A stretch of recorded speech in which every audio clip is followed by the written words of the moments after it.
say you mobile juma.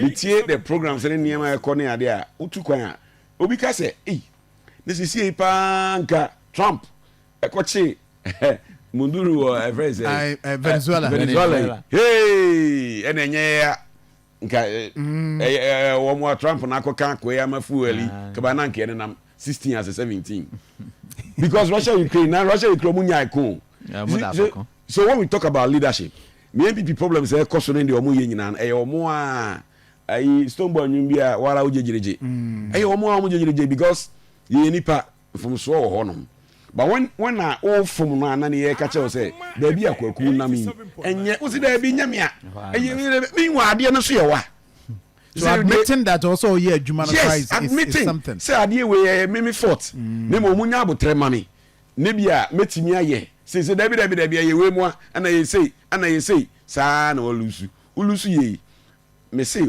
Sir John I don't know e bia na mo de munya adaje ye de nam form ye din komo ye fro bus ye tukwan across the country and even outside.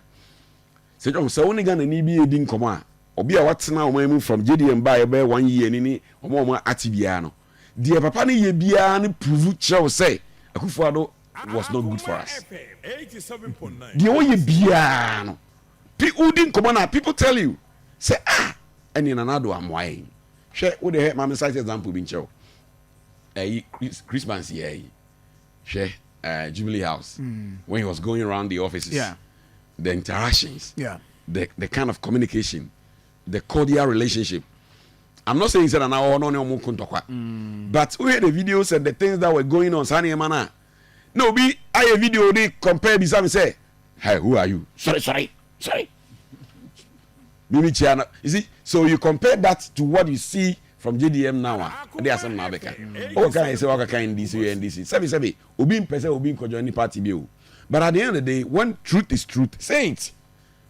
We mo munya angels so ye ken wo mo be fra ban ma obi hunu poto ya ni pa bi. Ba bi se bi ho a. So what I say? Ebi mo she se de ekoyi nti obi su she ba bi na o ye bone. I say focus na. E dey be.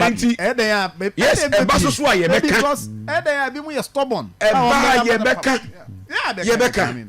Na etia ye ko fa ya mi asem ba say galamsey ni wan ya papi mu a. So the truth is that o man ni ba bi aduru say na eko ye monpa for sustenance for stability because ye ma ye nyina